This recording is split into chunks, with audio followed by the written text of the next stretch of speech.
Hello and welcome to another episode of Earth911's Sustainability in Your Ear, the podcast conversation with a changemaker working to accelerate the transition to a sustainable carbon-neutral society. I'm your host, Mitch Ratcliffe. Well, the holiday season is upon us. You may be visiting family or hosting them. Either way, the table will be crowded with people and food. It's one of the most wasteful times of the year, especially when it comes to food. Americans toss more than a third of the produce and other forms of food that we grow each year. Erin Levine is our guest today. She's the Resource Recovery Manager at World Centric, which is a maker of compostable packaging and tableware. Erin returns to the show to share ideas about a low-waste holiday season and to talk about the evolution of composting in California. She last talked with us in March when the state's mandatory composting law, SB 1383, or as it's better known, or perhaps less known, short-lived climate pollutant reduction strategy. SB 1383 had just been put into practice in March. We'll get an update about progress in the state, how it's changing the options for Californians, and progress toward a clear definition of what's compostable.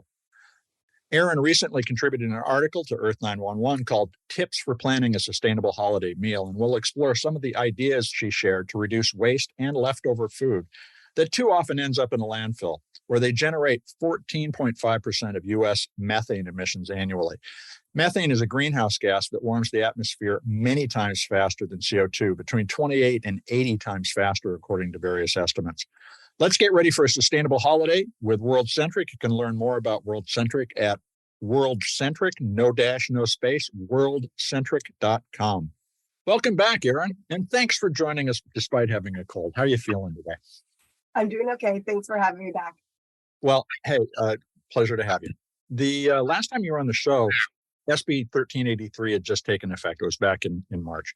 And there's a statewide goal of reducing organic landfill materials by 75% by 2025. Do you have a sense of how it's going? How's composting evolving in California? Well, it's definitely been a buzz. The effort to reduce methane emissions is well underway, but we're far away from reaching our goal of 75% by 2025, in my opinion. From what I gather, there's new collection programs. There are communities that are starting to participate that hadn't previously. More infrastructure is coming, but it's really slow. Mm-hmm. And really, the facilities that are permitted to accept mixed materials, right now, majority are just allowed to accept green waste and not food. Right. The shift that needs to happen is that the permitting process needs to accelerate and actually start to accept more food if we're going to actually meet our goal or even attempt to get close in the next decade.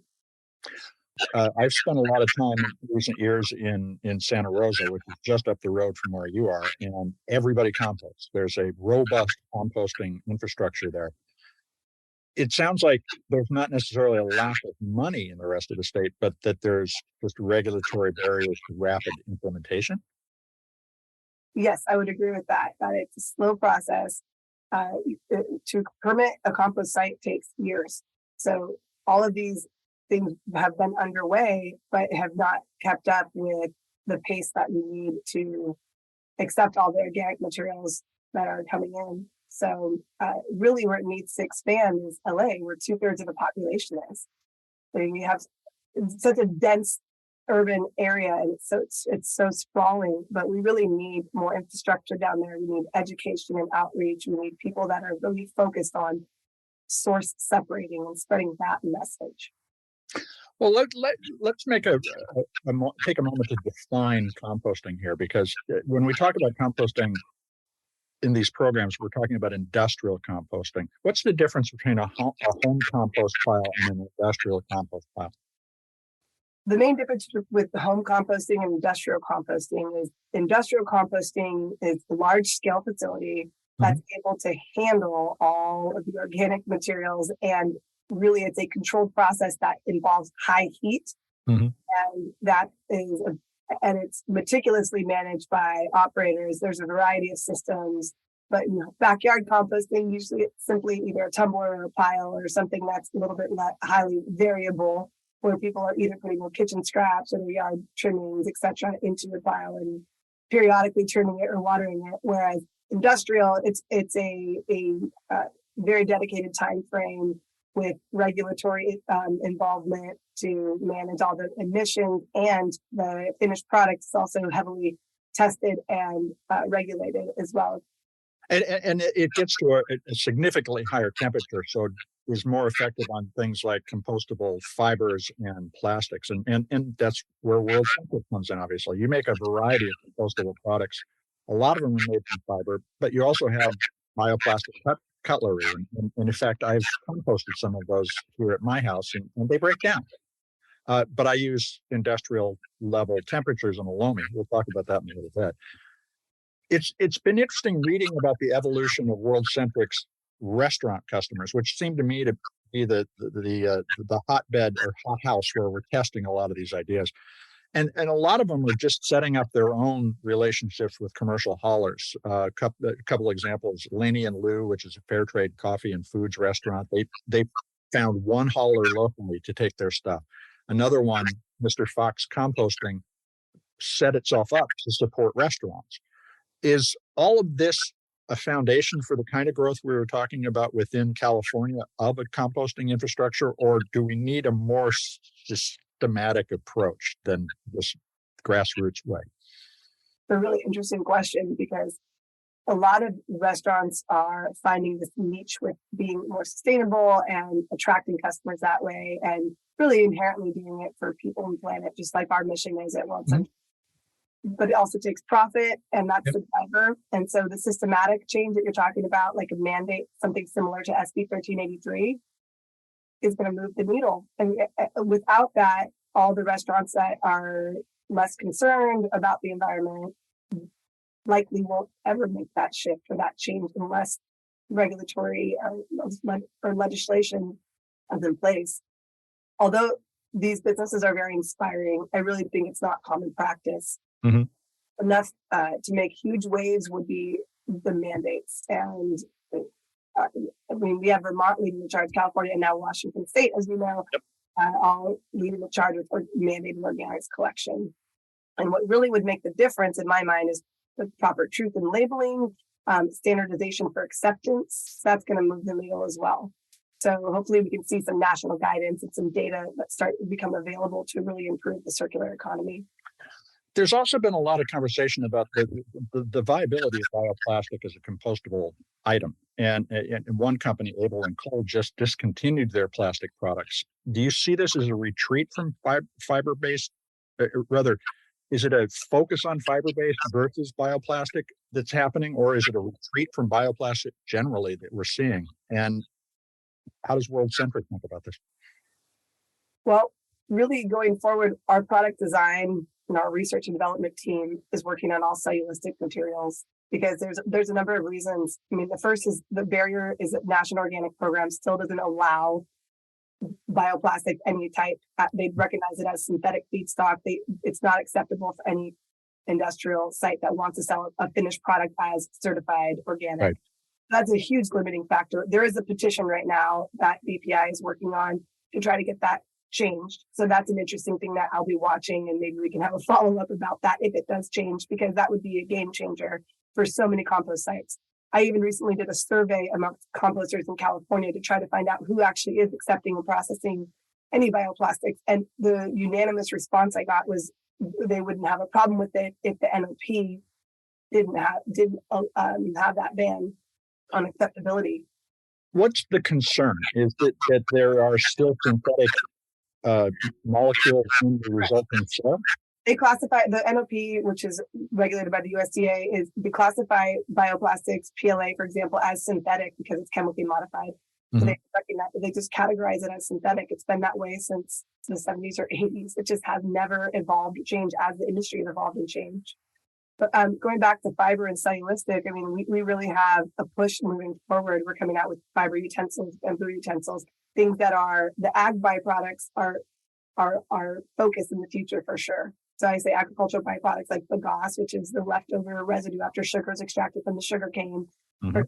But other materials are high interest to us because of less greenhouse gas from the production side, as well as much more inherently compostable because it'll look and feel earthy. It has that feeling that hopefully it'll be less confusing to consumers, because I think like bioplastics have gotten it's just been a confusing topic for a lot of consumers because they see it, it looks and acts like regular petroleum plastic, and they're unsure how to use it. So without that label or that truth in labeling that we've had, it's just been a challenge. Well, and the thing is that label is going to have to make that rather complicated explanation clear that even though it is plastic, it is ultimately not a synthetic. It reverts to a natural state. Hard story to tell, and I don't think we have the answers yet. So what's your advice for somebody hosting a holiday event who wants to use compostable products? Should they hew towards plastic or stick with fiber at this point? If you're in a community where bioplastics are accepted, Mm-hmm. and there's ways that you can find a composter.com. I mean, you can find out who accepts it and where it's actually collected in your area. So if you're in an area but really, if you go with reusables, if you can, that's the most sustainable option that I would recommend. Mm-hmm. If you are hosting a party, I recently hosted a party this weekend, and I had all fiber utensils, all fiber plates. I had all these materials that I know my local composter, industrial composter will accept. And especially now we're eliminating PFAS, and it's banned in so many states that the composters are not seeing any issues with accepting full fiber-based materials. An important point. We've talked about PFAS on the show a number of times with World Centric and others. We're a lot more aware of the fact that they're there. You've prevented them from being in your fiber product.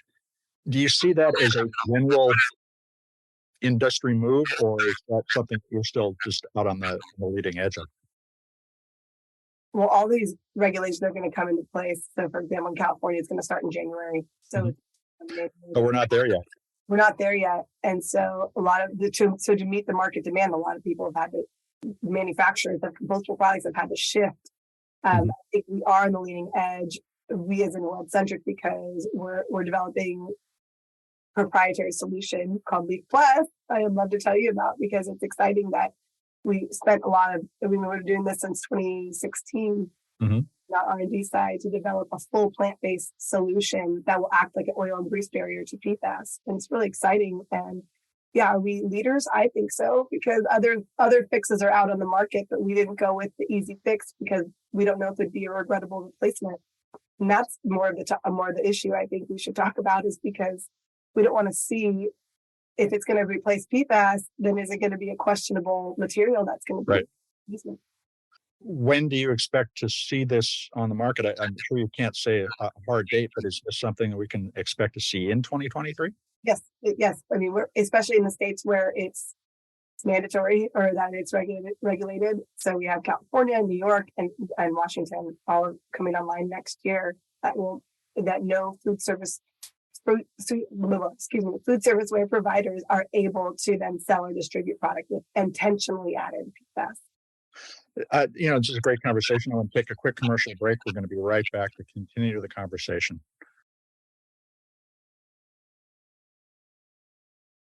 We're back to continue talking with Erin Levine. She is the Resource Recovery Manager at Compostable Packaging and Tableware maker, World Centric. So, Erin, one of the things that we've recently been doing with our composting is using the Lomi home composter. It's a countertop appliance, and it reaches temperatures that can, let's just say, mimic industrial composting. And that's what I've been using because I don't have a lot of food waste for bioplastics and other hard compostables, things that would require industrial composting. I know that World Centric is Lomi approved, or at least some of its products are. How are you guys thinking about the potential for devices like that to fill in gaps in the composting infrastructure? Yeah, we find it fascinating. We find that it could bridge the gap when people don't have access to commercial compost collection, people that are interested in really reducing their food waste and processing it. We see a place for it. We do have 6 products that are Lomi approved. We went through the process. We are in process of getting more products tested and hopefully approved. And I would hope to see them grow where we can actually implement this on a larger scale. like in a restaurant or a hotel, etc. People that use a lot of our food serviceware. I think it'd be a great technology and one way that make it more accessible for businesses and homeowners alike to participate with organics collection. Well, and in fact, Brad Peterson was on their founder was on the show just a couple of weeks ago and did say they're beginning to work on, or they're somewhere in the process of working on commercial sized loamy. And that's a really interesting idea that even an individual restaurant will be able to begin to process its own material and output a valuable product, soil. This points to a different shape for the economy. We tend to think of everything distributed from the center and then processed back at the center, but it sounds like we might end up with a highly diversified solution to composting overall. When you sit around and talk about the future of the composting infrastructure, how do you describe it amongst yourselves? Boy, that's a tough one, Mitch. Let's see. How do we describe the future? In my mind, I'm looking at things like the EPR bills, which will take producer responsibility. That will really fund more infrastructure for composting, education and outreach. And then more recently, I'm looking at things like the bipartisan infrastructure law, which will provide $100 million. This is from the EPA recently. So it's really exciting, but there's $100 million in new infrastructure that will be available. So I'm looking at things like that, thinking the expansion is promising. It's on the horizon. It's been recognized. It's more in the everyday conversation because there's a huge gap and a huge need. Do you imagine that being, when you talk about EPR, extended producer responsibility laws, that is a very centralized way of thinking about it. But what we're starting to see is solutions like Lomi as one layer in a very complex cake of composting infrastructure. And is the assumption that you guys make that it will be fairly centralized or fairly distributed? Do you have a sense of it going one way or the other, or is it just simply going to be a mix? It's a really good question. I think it probably would be a mix based on conversations I have with like the Composting Package Collaborative and other industry groups I'm a part of. I definitely think there's a healthy mix of the two and not just a centralized way of approach I think it'll be more systematic, like you were saying from the beginning, with these mandates, and then hopefully with infrastructure growing, and then hopefully with other technology coming out, innovative ways to think about minimizing your any output. Well, I want to turn to the article that you contributed, and thank you. It's ideas for having a waste-free holiday, and we are headed into the most wasteful period of the year. Food waste is a huge issue, and you had a number of suggestions about how to reduce it. One of them was to use the food guesstimator, which is you use for meal planning, and ultimately you would end up with less waste as a result of better planning. Tell us about food guesstimator and how you use it. Well, I find it to be a really great resource. I mean, it really allows flexibility for choosing between big eaters, small eaters. I have kids, so that's really important to me because when you plan a meal, you have to calculate, okay, who's going to eat what. And so I like the flexibility and the options that you have. And also you get to choose an option for a quantity of leftover meals that you want. So if you want to plan. Really? Yeah. I find it interesting that so many people enjoy leftovers. So it gives you that option. And then they even give you recipe ideas. I find it to be very user friendly. You can customize it. I really enjoy it. So how do you reduce your food waste generally? I mean, you plan better, but what do you do with what's left over at your house after a meal?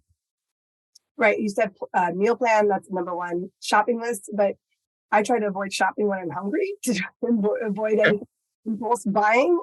And then I try to just, for a holiday specifically, I try to just kind of go with what I know also. Because I feel like if you try a new recipe, it might not be the exact right time. It might result in more food waste. So kind of my standby menu items. I also, let's see, if we have, I try not to have anything that has excess packaging. Another thing just to mention, but I'm a huge fan of the freezer. So if I have something that I know that I won't consume that is able to be frozen, why not use it? That's your friend.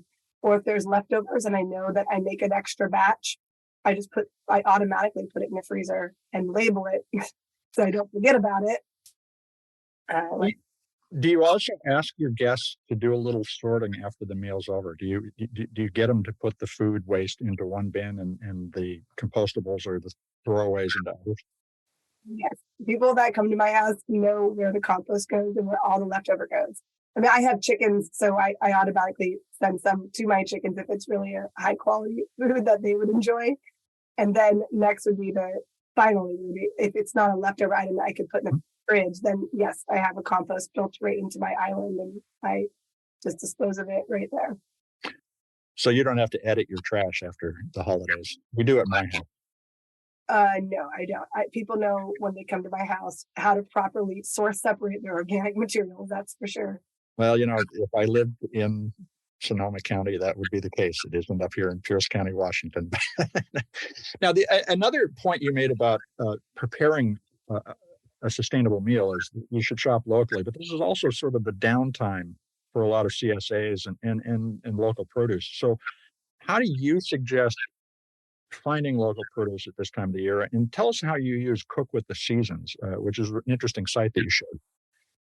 So Cook with the Seasons provides a monthly guide to what produce is actually in season. So you can just look at it before you go shopping anywhere. Just make sure that you are buying things that are in season. I mean, growing your own, it's the safest bet. But if that's not feasible for you, then a local farmer's market usually is something that you can source locally. It's a challenging one. This time of the year is not 100% desirable for all this fresh material, like you're saying. So, and yet, of course, it's a harvest festival, so it makes sense that we should be prepared for it. Now, the other thing that you talked about was plant-centric recipes, and you use Planted 365 as a source of recipes. What are some of your favorites? What do you recommend that people try this year? Okay, let's see. Well, first, with that Planted 365, they offer full holiday menu planning that can be vegan, which is interesting. So you can actually plan your entire meal and they give you recipes. And so it's a bundle, which is really helpful and just a one-stop shop kind of idea. They don't skip on the flavor or creativity on that either. It's all very interesting food. Let's see. For me, it's all about the sides when it comes to holidays. That's what I live for. I've tried the caramelized onion gravy. I mean, it's so sweet, delicious. That is one of my go-to. And I love anything with mushrooms. So I'm just a mushroom fiend. And I feel like that's a really good replacement for a lot of the heavier meat items. So after the meal and when you have leftover food, you made a number of suggestions about what to do with it, including sending it to food banks or sending it to local farms for use as feed. How do you find those resources? What's your suggestion for somebody who's at home thinking, okay, I would love to give this to a food bank, but how do I do that? Do I need to wrap it? Do I need, how do I contact them and so forth? Right. So I gave a resource about checking the local food bank. Some don't accept it, of course, and they accept different varieties of edible food. It's very, very clear. So local food bank drop-off, community compost, if you don't have access to it, is another way. You don't want to trash it and it's not something that is truly edible. There's another really interesting app that I learned about recently called Too Good to Go. Yep. That one, yeah, it's just a mobile app that connects restaurants or any store that have unsold surplus food to customers who can actually buy the food. So it's a very interesting app that can connect people. And with regard to getting it to a farm for use as feed, would one of the best ways to do that be contact your CSA and see whether or not they have farmers who are looking for that kind of contribution? I imagine so. I've never done it because I don't have a problem with it, so I can't exactly speak to it. I'm sorry. Well, and of course, in Roanoke Park, you can compost everything, so it's not like you have the problem. So. Well, the last thing I want to ask about is World Centric has always been giving 25% of its profits to various donation programs. And I'm wondering what your 2023 target projects are. And can you tell us how our listeners can follow along with what you're doing? Absolutely. Well, each year we have this goal for our giving program is to support the most vulnerable communities, places that are experiencing environmental degradation. And we really think that climate change and extreme poverty are interlinked, and we can't solve one without addressing the other. So in 2023, we really expect to distribute close to $4 million, double what we did this year, in donations to fund grassroots organizations to the front lines of the work I described. So this includes expanding our support of community-managed restoration efforts in Haiti, women-led economic empowerment programs in Zambia, and then also indigenous land rights in the Amazon, and a lot more. Well, it's going to be fun to watch how you guys continue to do that. It's always inspiring to see a company make such a deep investment in society. And if any of your listeners want to learn more about our impact or giving program, they can visit worldcentric.com. And we have a whole section on our impact and our giving and how you can actually support any of our grassroots giving efforts. Erin, I want to thank you for taking time with us today, and have a happy holiday. Thank you so much. We've been speaking with Erin Levine. She is the Resource Recovery Manager at World Centric, a maker of compostable packaging and tableware based in Roanoke Park, California. Check out the holiday waste reduction ideas shared in Erin's Earth911 article, Tips for Planning a Sustainable Holiday Meal. And look for a link in the article that accompanies this podcast to find that for yourself. The evolution of composting, recycling, and reuse options is starting to bend society towards sustainability, but we still have a long way to go to make the circular economy one in which everything is reused, a convenient option for communities around the country and around the world, because this is a problem that we don't just solve here in the United States. We have to solve for everybody, and we have to do it in a variety of ways to fit into the different cultures and communities where we need to be reusing instead of extracting virgin materials and then just throwing them away after one or two uses. California is going to be reporting on its composting progress in early 2023, and we'll revisit how SB 1383 is going with Erin when that data is available. I hope you'll take a few minutes to share this program with your friends, family, neighbors, and coworkers, anybody who you think would benefit from learning about how composting can be improved or how they can reduce waste during the holiday season. Folks, you all are the sustainability amplifiers that spread the ideas that we collect here on the show. So please let people know that they can find Sustainability in Your Ear on Apple Podcasts, iHeartRadio, Spotify, Audible, and other fine purveyors of podcast goodness. We would certainly appreciate any support you can give us. Share the program, get the word out there. More ideas means less waste. I'm Mitch Ratcliffe. We'll be back with another innovator interview soon. In the meantime, folks, take care of yourself, take care of one another, and let's all take care of this beautiful planet of ours. Have a green day.